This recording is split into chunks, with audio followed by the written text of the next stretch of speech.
لا إله إلا الله وحده لا شريك له وأشهد أن محمدا عبده ورسوله أرسله بالهدى ودين الحق ليظهره على الدين كله ولو كره المشركون سبحانك لا علم لنا إلا ما علمتنا إنك أنت العليم الحكيم ولا حول ولا قوة إلا بالله العلي العظيم.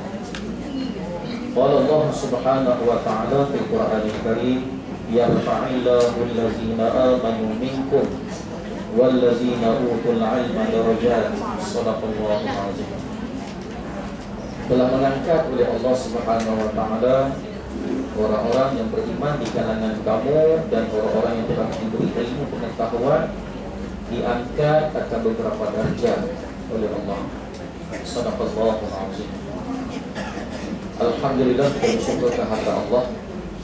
Semoga pada pagi ini Allah bagi segala bentuk kesempurnaan, keselesaan, kebahagiaan, ketenangan, kekosongan dan sebagainya, insyaAllah. Dan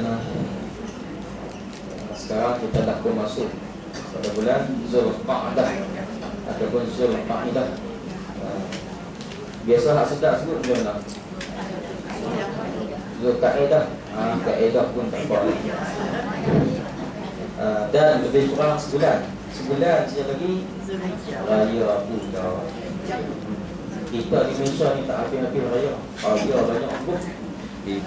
Raya haji raya kita, raya puasa raya kita, Taipusa pun raya kita. Raya satu Malaysia. Kongsi raya. Dalam dunia ni Malaysia paling banyak raya. Nak raya apa? Semua satu. Semua ada. Hari-hari rumah terbuka. Saya tak tahu, Alhamdulillah. Saja nak keletek dulu sebab kita nak mengaji ni, nak start Injil dulu. Jadi panas Injil sikit. Tapi jangan panas sangat. Kita ada mengaji. Okey, tak apa. Kita bersyukur sangat-sangat pada Allah. Sebab tuan-tuan dan perempuan sekalian, bukan semua benda yang baik ini dipilih oleh Allah Ta'ala. Dalam ramai-ramai berjuta-juta manusia yang kaya, yang jutawan, yang profesor, yang tak profesor, tapi kita ni Allah pilih letak di sini pada hari ini. Allah pilih, bukan senang. Bila Allah pilih, Allah bagi kekuatan, bagi power. Kereta nak jalan tu dia bagi bateri. Kalau kereta tak ada bateri tu kereta plastik. Kita hari ini bila Allah nak bagi iman sini ni, walaupun tak ada bateri, power dia ada. Bila power ada, boleh jalan, gedek. Tangan boleh start kereta, start motor. Ulah dalam motor tadi ni, main kat sini, belah telinga dah. Sampai. Sebab apa? Allah izin. Kalau Allah tak izin, bukan setakat kereta besar, lori depan rumah, dia tak boleh nak bawa. Lori besar sangat, bersekat pun dia tak boleh, tak mampu nak kayu. Walaupun bersekat tu ringan pada dia. Sebab apa? Sebab tidak diberi kekuatan oleh Allah Ta'ala. Allah, ni kata kuasa Allah. Ya Allah berkuasa, Allah berkuasa.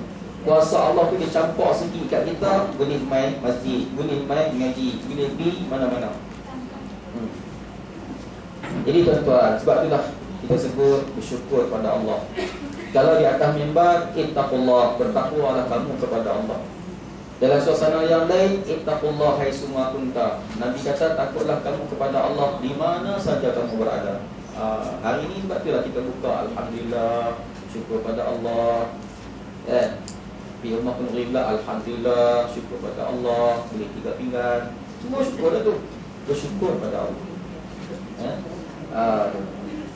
Jadi insya-Allah pada hari ini kita sambung balik tazkirah kita. Kitab kita ni, kitab Hidayatus Shabian ni. Nampak bayarnya setahun lagi pak. Sebab 3 bulan lagi masuk tahun baru. Sebulan ni sekali ya. Pajak kita lepas. Berapa tahun dah kita ngaji? Berapa tahun dah ngaji kitab ni? Saya pun sampai tua orang ngajar kitab ni. Berapa tahun dah?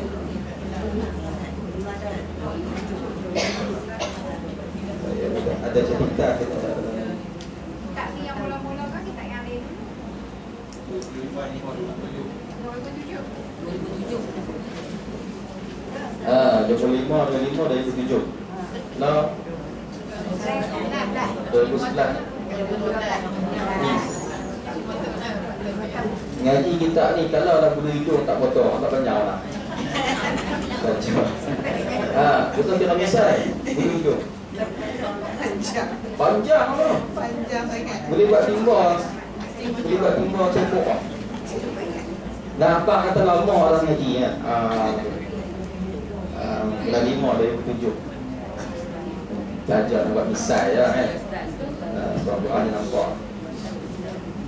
Jadi itulah. Kemudian sekali lagi saya sebut, bila kita beli kitab, dapat kitab di awal kitab tu, di muka depan ataupun belakang pada muka kulit tu, cara teknik biasanya pondok dia buat macam tu lah. Beli kitab, dia akan tulis nama, nama kita lah, Fatimah binti Dolah. Bawah tu pula tarikh beli kitab. Tarikh beli kitab 17/5/2007 contoh. Kemudian pula dia ada tarikh mula mengaji.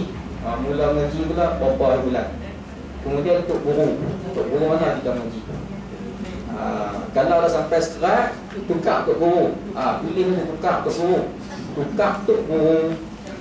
Pilih nama dah. Kemudian akhir sekali satu lagi harta kitab. Tulis itu harta kitab. Hak lain-lain tu banyak lagi kan. Ngaji petang, masak ke apa yang tu ikutlah nak tulis. Tapi yang 4 perkara tu penting. Tulis harga kitab. Harga kitab RM2.5. Kitab kita RM2 lah, RM3 kan? RM4 tu murah tu. Siapa yang naik motor X5 main sini Honda, kalau pun RM4 tak penuh. Minyak tank minyak, tank motor tu, kalau pun minyak RM4 tak penuh, tu harga kitab. Harga kitab kita RM4. Dan kitab ni jangka hayat dia lebih lama daripada motor. Kadang motor hancur lebok dah. Kitab elok ni harga dia berapa? RM4 je baru. Itu kalau nilai kan. Jadi tuan-tuan, sama juga sebagaimana kitab Matan Jurumiyah. Siapa yang ngaji nahwu tu kan, pengarang dia tuan-tuan, dia karang-karang kitab tu dengan keikhlasan dia, dengan niat kalau nak bantu, tak ambil royalty apa semua tu. Bila habis selesai dia karang kitab Matan Jurumiyah, dia nak uji nak tengok keikhlasan dia, bukan nak tengok orang lain, nak tengok keikhlasan dia tulis tadi berkat tak berkat. Dia berdoa pada Allah, ya Allah ya Tuhanku, andai kata kitab yang aku karang ni berkat, ada manfaat ni, ada untung untuk umat Islam, aku akan tahu dalam laut, saya tak ingat laut apa lah. Dia tahu dalam laut tuan-tuan, andai kata timbul berkat lah, adalah manfaat. Tapi andai kata tenggelam, maka kitab karang ini tidak ada manfaat dan tidak ada keberkatan. Dia pun campur, dia baling dalam laut. Bila baling dalam laut tuan-tuan, ombak laut ni dia sepok main-main dekat sampan dia tadi. Dia angkat naik, dia doa pula. Lepas tu baling pula, main pula sepok main, tak tenggelam. 3 kali. Lepas 3 kali tu barulah dia kata, ya Allah ya Tuhan, aku bersyukur sangat-sangat sebab kita ni ada keberkatan. Lepas tu dia sebab ngajak apa semua, sampailah orang pakai kitab Matan Jurumiyah. Jadi tuan-tuan, puan-puan, tak mana ada kitab lepas ni cari pondok. Serai tengok, ya Allah ya Tuhan aku, kalau timbul aku nak ngaji lagi. Kalau tenggelam dah aku beli lagi. Bukan. Kena abang kata ulama dulu ni, tuan-tuan, sampai tahun tu dia nak uji hati dia. Dia nak uji hati dia. Sebab apa? Setiap tangan, setiap gerak beri ini ada berkat tak dengan Allah? Ada manfaat ke tidak? Itu dia. Kita pun macam tu tuan-tuan. Nak mengaji tu kena pasang niat betul. Pasang bos terus siap-siap. Biarlah mengaji kerana Allah, bukan kau hina haja, kau timah haja, kau boh haja, abang haja. Jangan. Kerana Allah Ta'ala. Itulah nilai paling besar. Ngaji ni tuan-tuan, kadang-kadang ngaji 2 jam ngaji, hanya dapat 1 perkataan je. Kadang-kadang ada orang ngaji sikit dapat banyak. Ada orang ngaji tak dapat apa-apa dah, pergi ngaji. Tetapi tuan-tuan, di sebalik tabir dia, mengaji itu adalah keberkatan, nak raih simpati, kasih sayang Allah. Yang Allah nak bagi ilmu tu nombor 2 pula. Kalau Allah nak bagi ilmu, ngaji sikit dapat banyak. Ngaji sikit faham. Ngaji sikit boleh beramal. Ngaji sikit boleh bantu orang lain lah. Dan sekurang-kurangnya kalau ngaji tak dapat apa pun, Allah bagi pahala mengaji. Andai kata mati dalam medan pengajian, mati syahid. Nak abang kata Allah angkat sungguh-sungguh martabat orang yang mengaji. Tapi andai kata kalau tak mengaji, jangan anda habis hilang apa ni, keistimewaan yang Allah nak bagi itu hilang habis. Keberkatan tak ada, hati tak bersih, serabut dengan dunia. Jadi Allah tekan hilangnya tu, tak ada apa. Baiklah, saya kata tadi, kita di antara orang yang dipilih oleh Allah. Bukan senang nak pilih, dalam berjuta-juta ni kita yang dipilih oleh Allah Ta'ala. Bila dalam yang pilih-pilih ni pula, yang mai ni, nak kenal pula, nak kenal nanti grade pula. Grade A, memang ikhlas sungguh. Grade B ni mai sambil nak beli gula. Grade C pula. Sebab telur kalau ada grade. Saya cerita ni bukanlah nak gradekan tuan-tuan, tapi nak rasa kita nak kembali balik, biarlah kita sendiri yang bersih hati kita, kita sendiri yang menggradekan hati kita.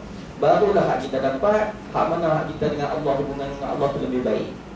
Itu tujuan dia lah. Jangan tak kata ustaz grade kita pula. Tak, cerita dia nak menggemarkan supaya kita ni dapat membentuk hati kita. Biar kita ni bentuk hati kita, kita ni perintah hati kita perintah diri kita. Jangan bagi diri kita perintah kita. Bila diri kita perintah kita, pasal malam, pasal tani, yang mana hak jiwa, nafsu kita nak, kita kena perintah, biar kita jadi bos. Boleh juga tuan-tuan? Dan perempuan sudah? Dah lah main lambat. Kok guru main lambat? Kau 5 jam pada. Tak apa, kita masuk balik pengajian kita. Yang itu sebagai nak pandang jin lah. Muka surat 28 ke? Betul ya? Baris yang ke?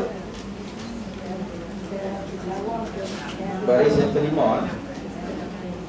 Okey, baris yang kelima daripada atas. Qala muallif rahimahullahu ta'ala, qala musannif rahimahullahu ta'ala,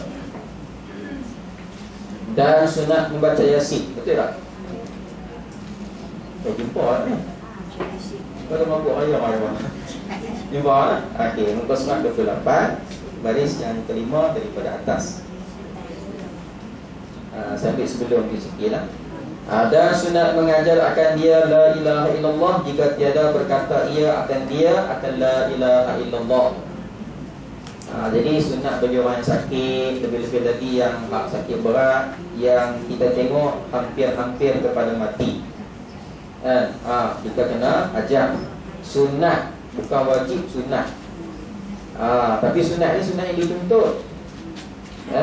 Terutama dituntut kepada siapa? Kepada waris. Nak mati tu yang waris dia. Siapa dia waris dia? Isteri dia. Ataupun kalau isteri yang sakit, suaminya. Ataupun anak-anak dia. Ni yang terlebih utama. Ajaklah la ilaha illallah di telinga kanan. Tapi kalau telinga kanan pun tak boleh, telinga kiri pun tak apa. Ajak la ilaha illallah, lakinu mautakum la ilaha illallah, kata Nabi. Hendaklah kamu talqin pada orang yang hampir nak mati, la ilaha illallah. Jadi ulama nahwu bahas pula yang nak mati sekali dengan mati. Mautakum tu kalimah tu menunjukkan hak nak mati dan hak mati tak. Sebab tu yang timbul talqin lepas mati. Mai hak orang baru pula dia kata nak talqin apa? Bila mati dah tak tahu apa lah. Talqin ni ajar. Dan sunat membaca Yasin pada sisinya, mukhtabar, supaya mudah keluar rohnya. Jadi maksudnya sunat membaca Yasin pada sisinya, sisi orang yang sakit. Mukhtabar ni apa dia? Orang yang dekat-dekat. Muqtadar, orang yang nazar, orang yang bersakit berat, supaya mudah keluar rohnya. Tuan-tuan, Yasin ni dia adalah penawar dan juga racun. Dan ada sebut dalam satu hadis, saya tak ingat hadis tu pendek ya, disebut maksudnya lebih kurang begini: apabila orang nak mati, hendaklah kamu baca Yasin supaya dipermudahkan keluar rohnya. Itu sabit dengan hadis. Sebab Yasin ni dia penawar dan Yasin juga dia racun. Dia mengikut niat ataupun hajat. Kalau kita baca Yasin, niat untuk buat baik, niat untuk kebajikan, niat perkara yang baik, dia akan jadi baik.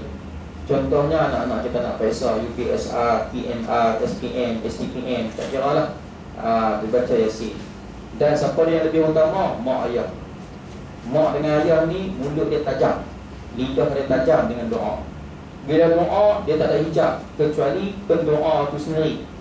Yang tak sembahyang, mak ayah tak sembahyang nak doa, itu baru dah terdinding.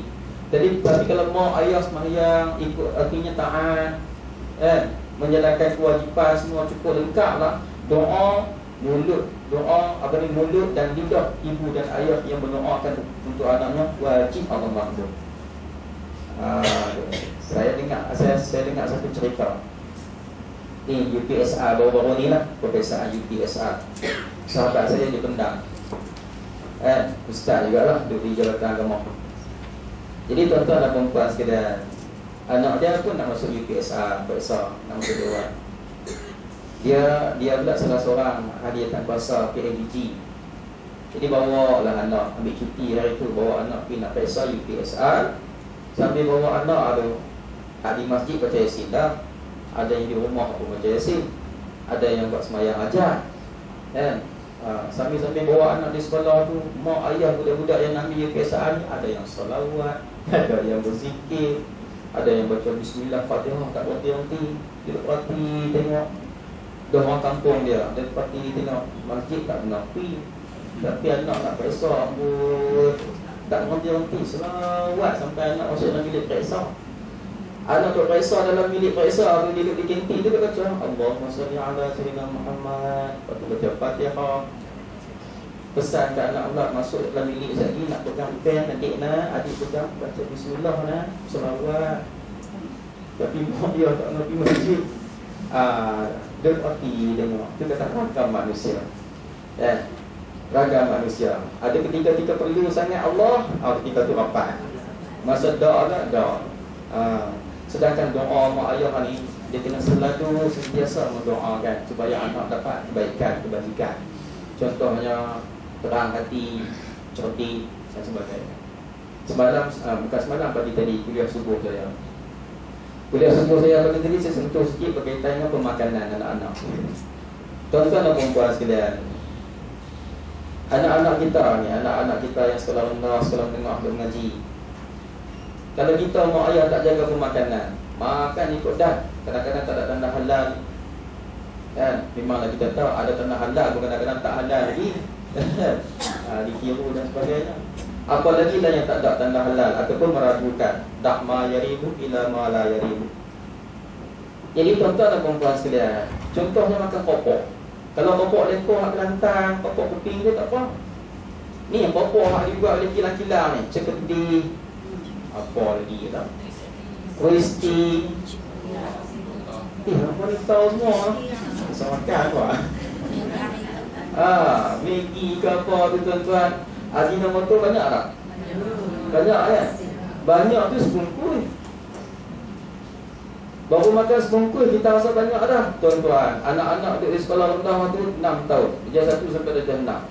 Masuk sekolah menengah pula 6 tahun pula tuan-tuan. Agak-agak berapa kilo dah dia telan Ajinomoto. Tu anak-anak kita tuan-tuan, orang Cina, mahal lah orang Cina tuan-tuan. Dia jaga anak-anak tak makan segini, tak makan. Dia didik anak-anak dia dalam pendidikan moral tuan-tuan. Tak bagi makan langsung ceketi, popok hak jenis-jenis yang ada Ajinomoto perasa ni langsung tak ada. Apa itu anak-anak dia bercodik. Kemudian di Sedang, Abang Non tahu lah. Di Sedang tuan-tuan, bas sekolah hak Cina tu. Dulu kek ling kan, lah ni aju lah. Atas bas dia popok. Tu saya tekan sikit, siapa-siapa yang PABG, cikgu-cikgu yang terlibat dengan PABG, dia ambil inisiatif lah, ambil fikir. Anak kita yang di kampung mana, Badli Syah jauh-jauh tu, pergi sekolah naik bas. Naik atas bas tuan-tuan, mak ayah bagi duit RM2. Sambil-sambil nak sampai sekolah tu, beli dulu ceketih. Kan? Pergi sekolah, masuk sekolah. Balik lagi pula pukul 1, tuan-tuan, ceketih, rumput pula. Seminggu 5 kali ngaji. Sebulan 20 hari. Setahun berapa hari, tuan-tuan? Agak-agak dalam ceketih tu, perempun, berapa kilo kita makan, anak kita makan. Otak anak-anak tumpul. Mak ayah tak larang nak berdoa dah. Ya Allah, anak ni lemak sepak dah, lembab sepak tu, hajinya motor. Merangkak naik bantar otak. Betul tak, tuan-tuan? Bukan dia nak asal lala tu lama-lama lah, belakang dah ada kursi. Tuan-tuan, di tengahnya ada kosong.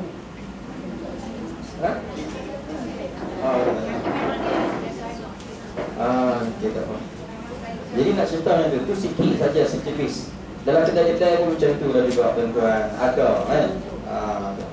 Jadi pemakanan anak-anak kita di sekolah. Tak mana dah kan?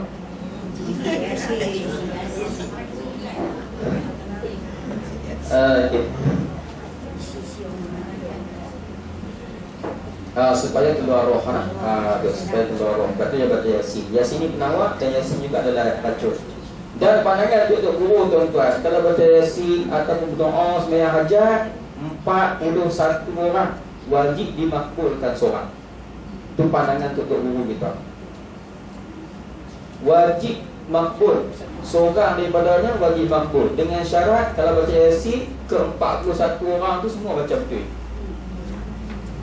Baca betul. Kalau ada seorang tu tak betul, tak cukup 41. Itulah kalau telefon untuk guru, alim ulama, kemudian pula ustaz-ustaz. Kalau duduk dalam satu majlis berdoa, tuan-tuan, insya-Allah makbul doa, wajib makbul. Itu duduk dalam satu majlis. Maka apabila diyakin akan matinya setelah dikejam. Setelah dikejam akan buah matanya. Sunatlah dikejam ataupun dipejam. Tukang sikit mungkin silap cetak tu. Sunatlah dipejam akan buah matanya dan lembut segala sendi-sendinya. Bila tahu yakin kata tak ada pegang nanti, tengok tanda-tanda apa semua tu, kan? Tanda-tanda yang menunjukkan bahawa telah pun mati, tak ada. Tak ada. Pertama sekalinya pejamkan mata. Kenapa dia tulis pejamkan mata dalam kitab kita ni? Ghalibnya bila kata hampir 100% dia mana meninggal, memang mata terbuka. Sebab apa mata terbuka? Sebab dia tengok roh keluar daripada jasad. Tuan-tuan tahu tak roh keluar macam mana rasa? Tuan-tuan bisa tengok ada orang korban lembu, sembelih lembu, macam mana tarik daging, tarik kulit lembu daripada daging, nak menceraikan kulit dengan daging tu, ditarik di selinap, dia panggil selinap tu. Itulah sebahagian gambaran para tutup guru kita. Sakit sebagaimana selinap kulit dengan isi itu, sakit sebegitulah. Anggapnya lebih kurang sakit nak mati. Sebab roh kita dengan jasad ni, dia duduk lama. Nak tinggal tu dia sedih. Kalau boleh tak mau tinggal. Dia dah sebati dah, jadi darah daging. Macam tu lah, sebati. Roh kita duduk dengan jasad. Tapi bila nak mati ni, ditarik keluar sikit-sikit, Allah sakit tak kira. Ibarat macam tu. Dan pandangan untuk guru saya pula hak di Kelantan, dia kata lebih kurang, tuan-tuan kenal tak daun mengkuang? Daun mengkuang kan dia ada duri. Daun mengkuang tu ditarik keluar melalui kerongkong. Tarik songsang. Tarik ke kerongkong, tarik secara songsang. Agak-agak kerongkong jadi apa? Hancur kerongkong. Macam itulah hasar. Itu dia nak bagi gambaran kat anak murid dia sakitnya apabila nak mati. Bahkan Rasulullah SAW nak mati, Rasulullah tu tersentak dan terpejam mata. Tu malaikat yang mana nak tarik nyawa Rasulullah ketika nak wafat, minta izin kat Nabi. Minta izin nak tarik, nak ambil nyawa, minta izin dengan elok, dengan penuh hormat. Tu pun sakit. Apalagi kita yang hak mana tak minta izin, kena tinggal ni. saya malaikat benda ni. Ya Allah. Agak tak macam mana. Macam mana dia selinap dan macam mana dalam muka ditarik secara sungsang oleh kongkong. Itu ibarat untuk guru kita lah. Walau bagaimanapun kita faham terlalu sakit hampir nak mati. Kecualinya dapatlah pertolongan Allah, bantuan Allah, kalaulah keimanan kita ni kuat dan juga kita ada amalan yang boleh bantu kita. Amalan ni sebagai teman boleh tolong bantu kita. Kalau tak ada Allah, tak ada Allah. Masya Allah. Jadi yang pertama dipejamkan mata. Pejam dulu mata, urut mata, tak sum biasa orang tak semua. Sampai nak pejam mata. Kemudian kalau lah tak pejam juga terbuka sikit, tak ada apa-apa asal yang mana bila dia sejuk nanti dia pejam lah, dia tak terbuka. Bagi orang yang agama Hindu tuan-tuan, dia letak duit 5 kepang. Saya tengok pemburuk tak saya bisa tengok. Dia letak duit 5 kepang ni, lepas tu 5 tepung apa lah. Kunyit kunyit yang dia buat semua tepung, nak tepung cucuk. Waktu dia buat 5 kupang. Bila buat 5 kupang, tengok jauh nampak semua terbeliak. Takut. Kalau tengok dekat, duit. Model tak kurang, no? Okay. Dan dilembut segala sendi-sendi. Contohnya kalau orang sakit, duduk tahan sakit, sendi, bengkok, tangan ke belakang. Kadang-kadang kita mati masa jatuh, orang tak tahu apa semua tu. Bila dapat tahu kata mati, dapat berita mati, kita perlembutkan sendi-sendinya, biarlah duduk sebagaimana qiyam. Lembutlah, lembut. Lama dia pun boleh lembut sikit-sikit. Jangan memaksa. Bila memaksa, takut-takut dia cerita dan tersiksa dan sebagainya. Dan diletakkan dia berterlentang hunjur kaki kepada kiblat dan ditutup akan dia dengan kain yang nipis-nipis supaya keluar hawanya. Menghadap arah kiblat. Kita letak atas kaki agak tinggi sikit lah, dia letak atas lantai, kecuali tak ada apa langsung. Tilam pun tak ada, form tak ada, tu lain lah. Saya tengok bapak saya duduk depan masjid tu, tuan-tuan, depan masjid tu dia ada satu bilik khas untuk orang Cina yang mati luar rumah. Kalau orang Cina yang mati dalam rumah, tuan-tuan, jadi di rumah dia tu dia letak kanda long dia tu dengan mayat dia bawah. Tapi hak mati luar rumah, contohnya mati di hospital dan sebagainya, mayat tu dia pun tak akan bawa balik ke rumah, dia akan letak di dewan saja. Sebelum dia letak dekat dewan tu, tak di bawah lantai, dia bagi pakai kot, dia bagi pakai seluar. Kat mana ni dia pergi nampak ceria pun bedak-bedak balik. Tak kira lah lelaki ke perempuan kan, nak perempuan jangan perempuan nak pakai cantik. Lepas tu angkat bawa dalam lung. Lepas bawa dalam lung tu barulah dia tutup. Dia tutup tak kunci lagi. Sebab dia beradik nak ziarah. Ini biasa ziarah tak? Bangkok. Siapa jadi YP ke apa dengan ziarah tu? Pergi ziarah pula, nak tengok waris dia akan abang, ni YP main tengok hang. Dia jawab apa tak tahu. Kalau dia tu beriman, YP tolonglah aku kena ni. Tapi mana kita nak dengar? Itu cerita lah. Pada amal ziarah kadang-kadang 3 hari, 5 hari baru bawa pula tuan-tuan, bawa atau pukul 12 sampai pukul 1. Bawa pula. Sebab waktu tu shift para malaikat dia tukar. Tak ada nak malaikat tengok masuk kubur. Tiga tu ramai ke sikit ke, tiga tu lah pukul 12 petang. Dalam jam tu ustaz mana lagi. Cuma dia tak bagi kita baca doa lah. Dia ada pancaragam dia lah, apalah. Okey, jadi dihunjurkan kaki ke arah kiblat, kemudian kepala tinggi sikit, lapik bantal, seolah-olah dia menghadap ke arah kiblat. Kemudian tudung dengan kain yang nipis. Bukanlah tudung kain nipis tu buka habis semua, tudung kain nipis. Dalam keadaan pakaian dia kita tukar, bagi pakaian yang bersih sebelum mandi.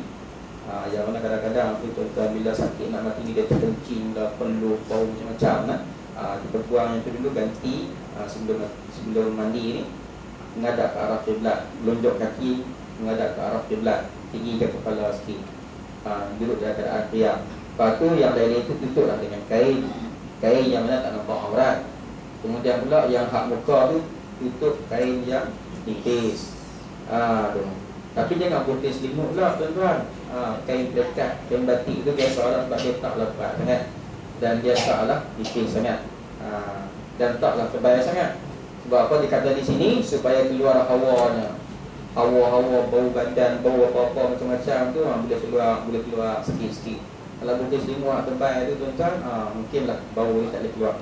Dan bersegera dengan mentahhizkan akan dia, artinya menguruskan akan dia, akan jenazah. Tu. Mentajhizkan akan dia, akan jenazah, artinya mengurus. Apa yang mengurus ni tuan-tuan? Lepas tu mengurusnya ialah memandikan, mengkafankan, menyembahyangkan dan menyimpankan. Menyimpankan. Pak perkara tu wajib, no? Okey.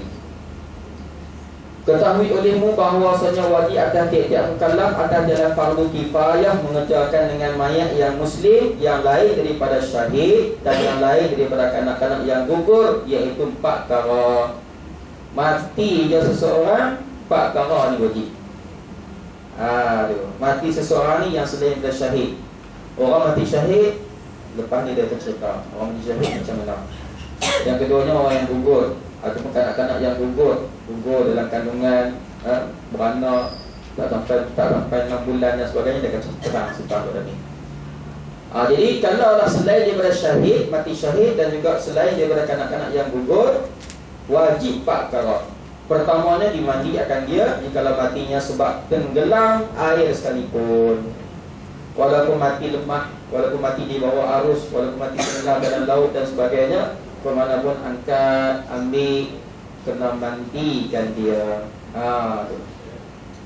Jadi kalau ikut setengah pandangan Tok Guru, dia kata memandikan jenazah ni, dia adalah konsep membersihkan. Tu. Membersihkan, konsep dia membersihkan.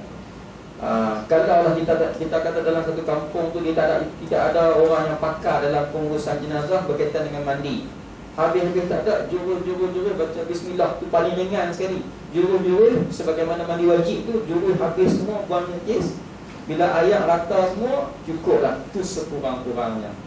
Tetapi tuan-tuan, dengan kelengkapan, dengan kemudahan yang ada kita di sini ni, apa salahnya bagi dia ambil wudu, bersih dengan sebaik-baiknya, guna sabun, guna apa? Tak pembersih tu. Dia panggil akak apa?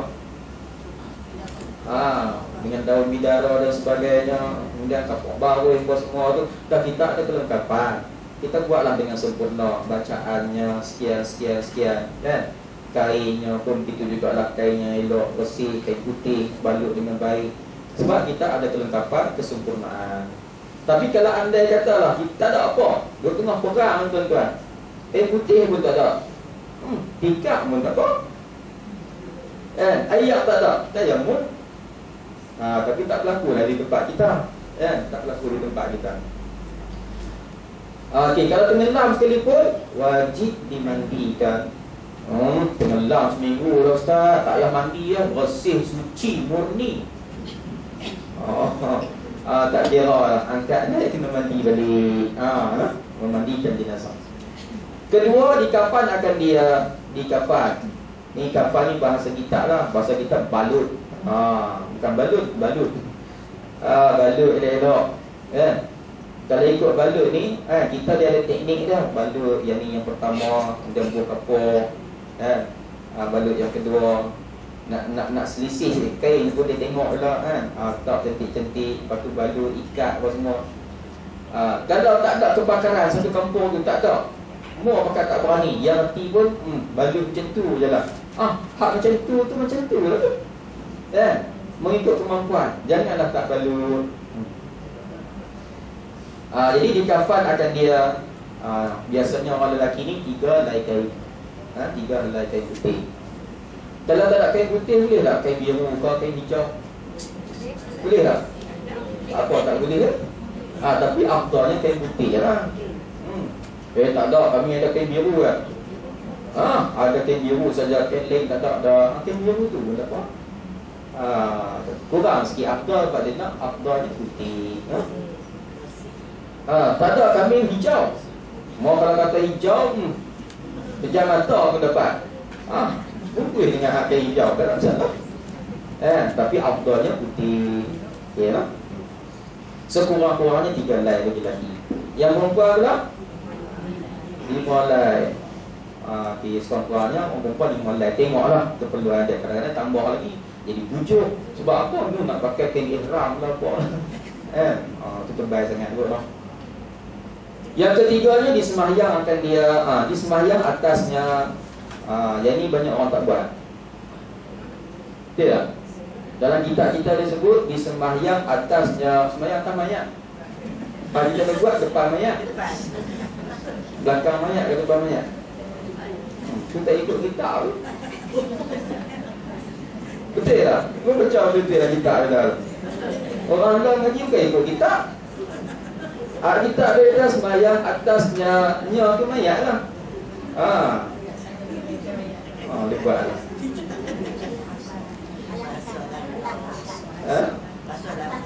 Dah atas mayat ni artinya kepada mayat. Itu maksudnya. Sopa juga dah. Ni orang bila lembu. Suami dia bila lembu 15 ekor. Isteri dia tak kerja bila lembu pun duduk rumah. Satu petang tu, laki dia ni kelang kabut start motor nak pergi tengok lembu. Bini dia tanya lah, bang nak pergi mana tu cepat sangat tu? Lembu putih tak ada. Lembu putih kan tadi putih. Sebab apa bini dia faham dah. Sebut kata lembu putih ni tali tu. Betul tak? Semua faham dah kan. Dalam kitab kita pun macam tu juga. Disemayangkan atasnya, atas mayat ni bukan atas betul-betul, maksudnya kepada mayat tu naklah disemayangkan. Tu untuk mengaji. Kalau tidak apa, memang dia tu kata mengaji. Kalau mengaji dengan kitab saja tak ada hubung, macam ni. Dia nak tafsir ke mana? Akhir sekali dia faham semayang ni apa pun rokok tidak sujud. Semayang mayat pun nak rokok. Itu untung ngaji ya. Okey, tengok balik. Disemayangkan atasnya atas mayat ataupun atas jenazah. Jenazah ni nama mayat yang akan pembusuk. Itu kalau sebetulnya apa mana pun kita faham lah jenazah kan mayat ke sama orang.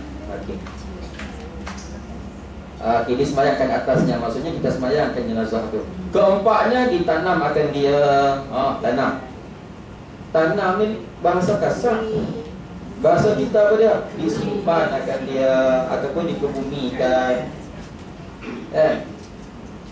Kadang-kadang kita ada melawak sama orang marah tak? Duk sembang. Biasanya rumah jenazah ni orang sembang slow-slow. Kita sembang gege kokoh-kokoh tu tak? Dia sembang slow-slow kan. Dia nak simpan kotor ni. Kita babak. Boleh tak disimpan? Boleh tak disimpan? Dia kata sembang tak? Jenazah tu siapa? Memang tak disimpan. Dia tak faham.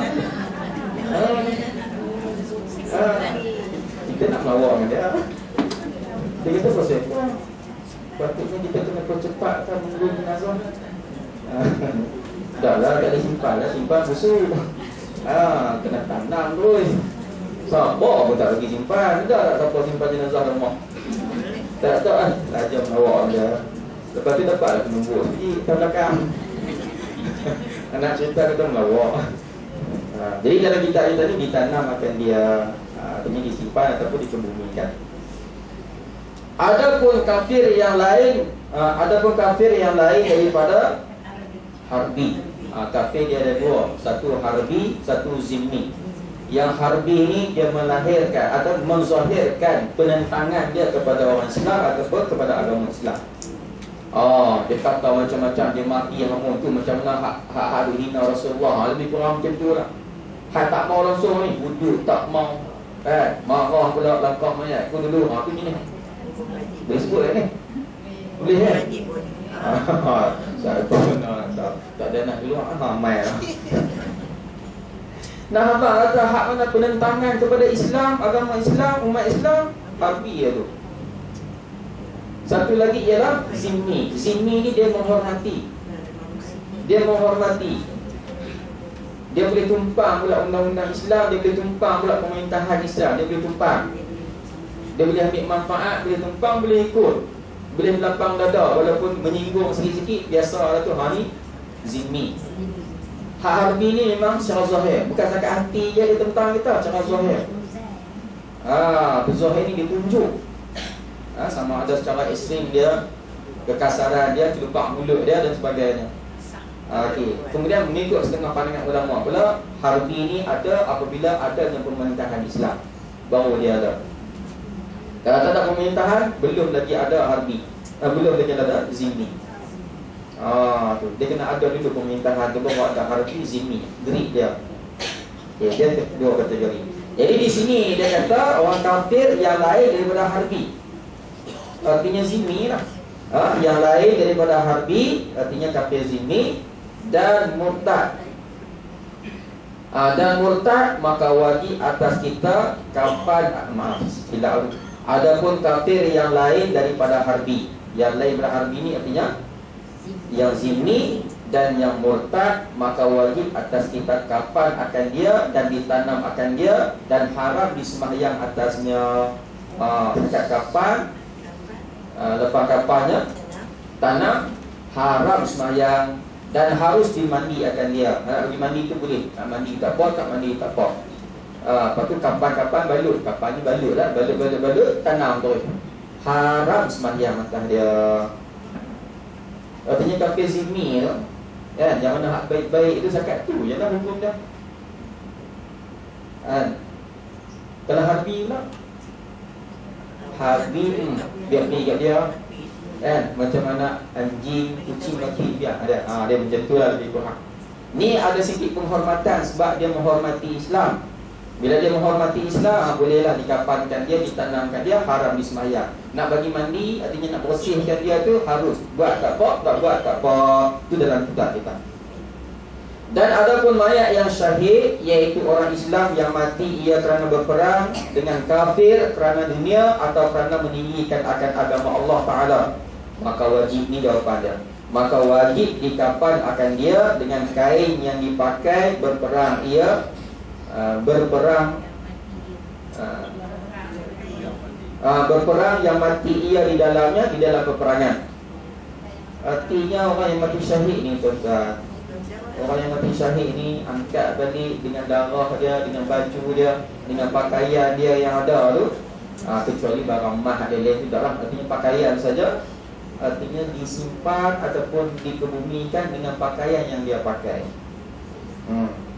Dan jika tiada cukup, ditambah akan dia. Kalau dah tak cukup, Allah pakai baju, pakai seluar, kan, muka kepala tutup dengan apa? Kalau dia ada, kita kata kalau dia ada kain pakai tola, masa dia perang, balut dengan kain tola. Tapi tak ada dah kain, yang ada pakaian dengan seluar sahaja, kan. Kasut tak boleh lah. Cari kain putih buang selai hak panjang tu, balut keseluruhan. Jadi terbalutlah muka dan juga kaki, muka, kepala dan kaki. Nampak tak? Dikekalkan di dalam dia, dalam balutan tadi, baju ada pakai berperang walaupun darah belum murah. Tu. Seluar pun begitu juga, walaupun seluar dah pecah harap, tak boleh ditanggalkan. Kalau dah di kain tadi ni ada bekas-bekas najis, buang bekas-bekas najis tu, tinggalkan kain baju dia yang dipakai, jangan buka. Cucikan buang najis saja. Tu contohnya. Tapi darah tak boleh buang.